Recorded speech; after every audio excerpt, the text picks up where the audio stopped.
Hello and welcome to Tuner Tips by todderbert. In front of us we have the XTAR PB2C. This is a portable power bank charger. It's made for 18650 batteries. I saw it on Amazon for $12.99 and thought, what a cool idea. You can open this up and add your 18650 batteries for charging and also use as a power bank. I thought that was a pretty neat setup. And you can take them out and use them in your radios, flashlights, whatever you need. And it's on the go, which is great, and it's a perfect form factor. So let's see what we got. XTAR is a Type-C handheld size charger with a portable power bank feature. It can charge protected and unprotected 18650 batteries and has a max 2 amp current. That's charge current and power bank current. Very nice. On the back here, has a little thing, features, handy size, indicator display, magnet panel. We'll talk about that. Parallel balance, charge and discharge technology. That's really neat. I'll explain that. Compatible, of course, with 18650 protected cells. Nice. So you got scratch inquiry. Scratch that off. Check the 18-digit code to make sure you got a legit one or not. There you go. A couple little stats there for you. We have what the input voltage, output, I believe. Let's see, constant current charge. There's your output. Very cool. Alright, so let's go ahead and open this up. See what we get inside the packaging. So I know there's something in there. Cable, bank. Okay, we'll go through the stuff real quick here. Inside here, you open this up and you'll get a little manual. Looks like you get a couple sleeves for some cells. If you have some raw, unprotected cells, hopefully you don't. But in case you do, you can heat shrink them. I'm not sure what this says on the back side, but there you go. Awesome. You get a sticker. Guess it's their mascot. Awesome. Let's see here. XTAR. Let's see, portable bank charger. I think this is a very basic manual. Let's see if we got English here. So I'll just kind of scroll it through here just for posterity. There's some specs in case I missed something. Charging. USB output function, if you guys can read all that stuff. And I'll go over most of that for you. And of course, warning and an anti-fake. There we go. Okay, we're done with those. Toss this to the side. Next, we get a cable. Just gonna bring this down. Okay, so it's a USB to Type-C charge connector for the power bank. Pretty simple fare. Works pretty well. And then we have the power bank itself. So let's go over dimensions, and then we'll open this up and talk about the features. So we're 2 inches wide by 4¼ inches long by a thickness of 1 inch. It's got a nice comfortable feel. It's curved on all the edges. I like that. Let's do a little size comparison. I brought out a power bank I featured previously, the Bone Eye. This is two 21700 cells, giving it a rated capacity of 10,000 milliamp hours. It's pretty awesome, but you can't take the batteries out. You get what you get here. You have your little charge input, charge output. You got a little flashlight, which is nice. And for I think $15, buys you one of those. But with the XTAR, you have the ability to change your batteries on the inside here. You won't near that 10,000, but you'll near about 7,000 milliamp hours as far as rated capacity. But that's an idea of that. Of course, we have a deck of cards here. Iron Man, he's the man with the master plan. He loves XTARs from China land. He's the man. There you go. So let's go ahead and talk about features of the XTAR PB2C. Now they make a PB2S, which is bigger. It can take 21700s, and it has a cool digital display. But I was told 18650s don't sit in there very tight, so I thought I would go with a more compact version since I have extra 18650 unprotected cells in quantity at my house. Yes, I'll talk about that in a second. So let's go to the features. Left-hand side, got this orange-black scheme. I kind of like that. You notice little finger spots here to pop the cover. This is that magnetic cover. Go ahead and open it up, show you how that works. So you got the rare earth magnets. They're very tight, so you don't have to worry about your batteries going anywhere. On the inside, you can see it gives information. Input 5 volts, 2.1 amps to charge it. Output 4.2 volts. Let's see, it says 1 amp, 2 amp. Okay, USB output 5 volts, 1 amp or 2.1 amps. All right. And you can read all the information there. So that's sweet. We'll put the cover back on. We'll talk about the insides in a second. So you can see how that works. On the right hand side with a button, this is to activate the state of charge. When you press this, there's 4 little LEDs here. They'll pop up and tell you in 25% increments of how charged your power bank is. If they're flashing, all four are flashing, that indicates reverse polarity issue or short circuit problem. Something to know in case your cells go bad or you have an issue. Neat to know. Back is just smooth plastic. On the top here we have the two ports, charge in and charge out. So we have a standard USB out that supplies 2 amps, and of course a charge in that takes 2 amps in, which is great. So this thing will charge at 2 amps. So let's go ahead and open this back up, show you the internals. So right here you can see the 2 power bays. We have, it says 1 amp, 2 amps. So if you just put one cell in here and hook it to a charger, it'll charge at 2 amps for the single cell. If you put 2 cells in there, it'll charge at 1 amp on each cell. Now the cool thing is it has that balanced charging algorithm or smart charger. So if you have one at say 3.7 volts and one at 4 volts, this 3.7 gets charged first until it's 4 volts, and then they're equally charged from there. I like that feature. I think that's nice. Here we have some springs on the bottom. This allows you to use those unprotected cells and protected cells because protected cells are longer. So this allows you to put longer cells in here, which is nice and secures them. So yeah, let's talk about other features. It has 0 volt activation function. So if your batteries are really low voltage, like say 2 volts, it'll help bring them up. It has that. It also, of course, has that reverse polarity, short circuit protection. It has overcharge protection, overheat protection. It also does trickle charging, constant current charging, and constant voltage. So it goes to 4.2 volts for your batteries, and that's where it cuts off at. So if you're using batteries that can't handle 4.2 volts, make sure you're using ones that do. So what I found these Pegatron. These are old modem battery backup packs, and they contain 3 18650 cells in them. I picked these up really cheap, like $1 something a piece. It came out to $30 for 10 of them. So pretty much my cells, you get 3 of them in a pack, came out to 90 cents a piece when I reclaim them. These pop open pretty easy. You cut the terminals off, and you're left with some nice LG 2600 milliamp hour cells. Can you still get these? I'm not sure. I got this at batteryhookup.com. You can check them out. Really cool place. I just happened to be on a good sale. So here's the cells that were in there. They're flat tops. You can see where I pulled off the terminals, and they work great in here. So I'm going to show you the flat tops working in here. A lot of people like using flat top batteries. I use them in my flashlights. Typically they won't fit in the radios. Most radios like button tops. But for this power bank, to keep it cheap, you got $12.99 for the power bank and 90 cents a piece for these batteries. And I got myself a decent power bank for pretty cheap and flexibility because I can take those batteries out and use them in my flashlights. So let's go ahead and just put the cover back on. Try to keep from snapping my hand in between there. All right, so we're going to go ahead and hook up. I got to flip this over. Okay, so I have this meter here. This is a UM25 USB meter. My color might get wonky, so I'm going to bring an Iron Man. Keep the color right. My camera likes to just go all warm. This will show voltage and, of course, amp being consumed. And what I have it hooked up to is my iPad. I have an iPad over here. And this iPad, I think it's like charged at, I don't know, it's 58% right now. Okay, so we're going to hook it up to the power bank.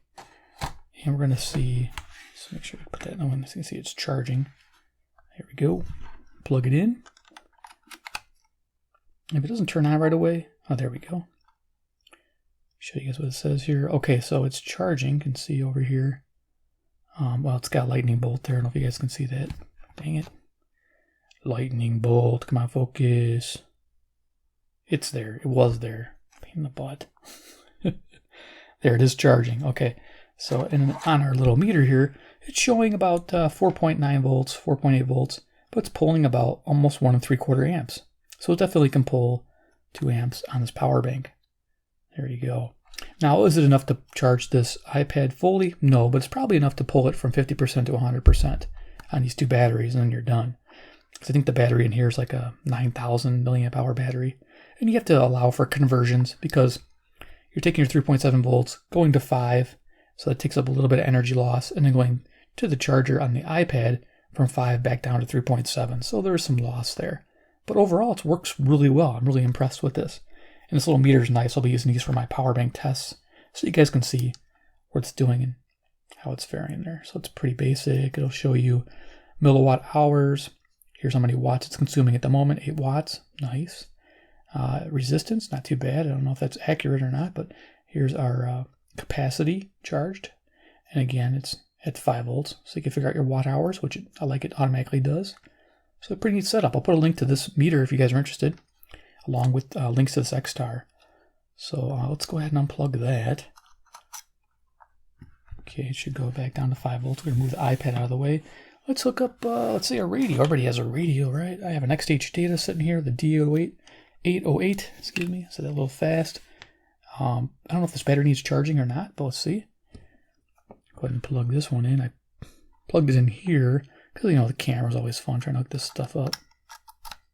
Okay. So it turned on. Good. Good. Okay, so this radio charges a little slower rate, which is nice to see. Plus, this battery I don't think is very low to begin with. It's charging, okay, 5 volts at about a half an amp, or 4/10 of an amp. There you go. Again, pretty cool setup that's able to do that for you. Another neat thing is, with this power bank, is you could have 2 of your XTAR data batteries in here, and when they're charged up, say you're in the car ride, you can just take the battery out and put it right in the radio. You don't have to charge it. This is good if you have a device like an iPad or a smartphone that doesn't have replaceable batteries. The best thing here would be to just take the battery out and put it into the radio itself. So let's go show you that real quick. I'm going to go ahead and unplug this, give you an idea. It's fun to do this. Go ahead and unplug that. Okay, so let's go ahead and show you some unprotected cells in here. So we're going to go ahead and open this up. Again, very easy to use. Flat tops, just remember the positive and negative polarities if you guys use them. If you guys don't use them, then don't worry about it. But I do like the flat tops because of economy. Very affordable. If you want premium cells and you have these protected cells, I have some Orbtronics. These are 3500 cells. These are those Sanyo Panasonic cells made in Japan. They have protective circuits in them, so you can't short circuit them, which is great. Put these in. So as you can see, this works great. Now I always tell people, if you're going to do this, probably make sure you're using the same model and same capacity batteries. I know it has a voltage protection, which is nice, but for capacity, this just keeps things easier without issues. Definitely just keep them the same capacity. That's, like I said, always match your batteries if you can. It's always best for power banks. So there we go. Let's see what my state of charge is. Okay, we're looking pretty good here, I think. Oh, we're pretty dead. Wow, look at that. So yeah, to charge it, it's pretty simple setup. Just plug it in. Let's see, if you want to see it, I guess I can show you real quick. And then we'll do final thoughts on this power bank. And I'm going a little fast and furious here, trying to get it all in a quick video. So we'll go ahead and plug this in. All right, actually, do I want to do that? No, actually, let's do the meter. Let's see what the meter shows on an input. Now with low batteries, maybe we'll pull 2 amps. So I will plug this in upside down. Bring in Iron Man so we don't go all orange. Okay, so I have on a table here, I have a Type-C charger, or like a Qualcomm charger. I'll show you that in a moment. XTAR makes one for 10 bucks. It's a cool little setup. I use it all the time. It's right here. It's a power block. It is XTAR's, I don't know if it has a model number there, it probably does. But you can see how it outputs 5 volts at 3 amps. It does 9 volts at 2 amps, and then 12 volts at 1.5 amps. So yeah, it's that Qualcomm 3.0, I believe. Somewhere it says it. There you go, quick charge. So I'm going to use that. So I'm going to plug in there, and you'll get to see this thing in action. So yeah, actually, hello. Plug it in the wrong spot. Yeah, I've done this. You know, these things are such a pain on the camera here. Okay, so there we go. Powered into the block. There you go. Showing our voltage. And let's go ahead and plug it into the charger here and see if it pulls 2 amps. Nice thing about the Type-C is you can go either. There we are. So there's our charge rate. So it is charging 5 volts at almost 2 amps, 1.85. So very nice. Loving that setup. Yeah, 2 amp charger. Gotta love that. All right, so let's unplug everything. You got the idea how that works. Very cool setup. All right, yeah, this meter is gonna turn out really nice for building power banks, judging their capacity. Not a bad thing to have. All right. So unplug all this stuff and we'll go over the XTAR. Let's color right again. Okay, so should you get yourself a pre-made one, or should you get yourself an XTAR PB2C? Well, it depends. Do you have a lot of 18650 cells handy laying around? Neat thing about these batteries is once they're charged up, I can take and open up my XH data here and pop it up, protected cell in here. This will actually take a, I think it takes like a button top.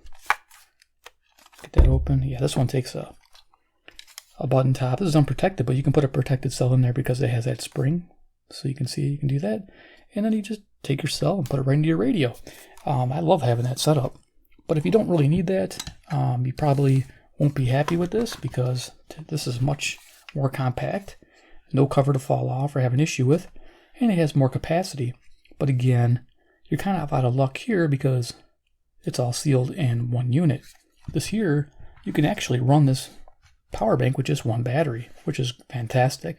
So for $12.99, and if you have a bunch of these, which I love, these 18650s, unprotected 2600 cells, I love these things, 90 cents a piece, and they're fantastic.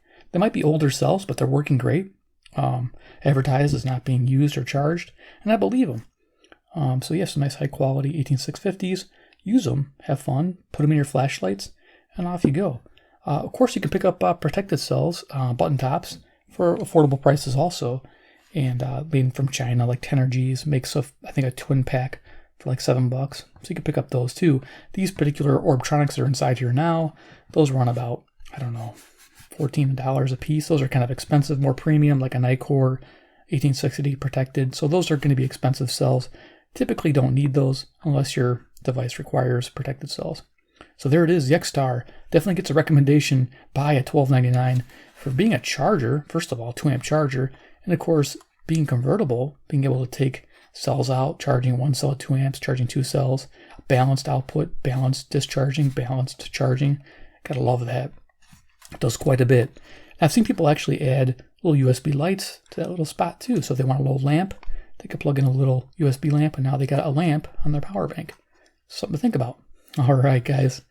So there it is, the XTAR. If you love the brand and you like seeing the chargers, power banks, batteries, and you want to see more reviews from them, just hit subscribe at the bell icon, get notified of future reviews.